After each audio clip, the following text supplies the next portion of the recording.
आज आम धान केमती किणा बिका करबा तार हिसाब करबा हला एया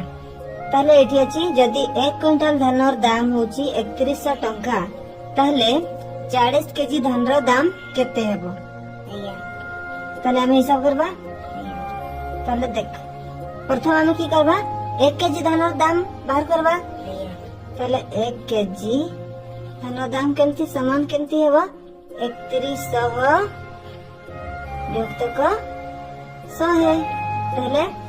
1 क्विंटल धान दाम केते 3100 सेतमे एठी 3100 लिखली आउ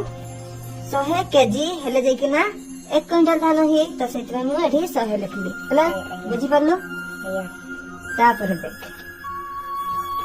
तो ऊपर दुटा शून्य अछि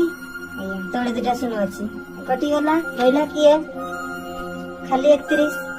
पहले 31 हैला इना हम की कहै छी 40 केजी धान दाम केते कहै छी ताले हमें ना 40 केजी धान दाम बाहर करबा ताले देख ना 40 इंटू केते 31 ताले 40 31 गुणन करबा ताले 1 शून्य शून्य 1 4 4 3 शून्य शून्य 4 3 होची 12 हला शून्य के शून्य उल्ला 4 के 4 उल्ला 12 ताले 40 केजी धान दाम होची ताले 1240 टंका बुझी पारलु केमती बाहर कर परबो तैना आपण माने को डिस्ट्रिक्ट को देखुचंती निश्चय कमेंट रे कहबे आ आपण माने बुझी पारले कि नाही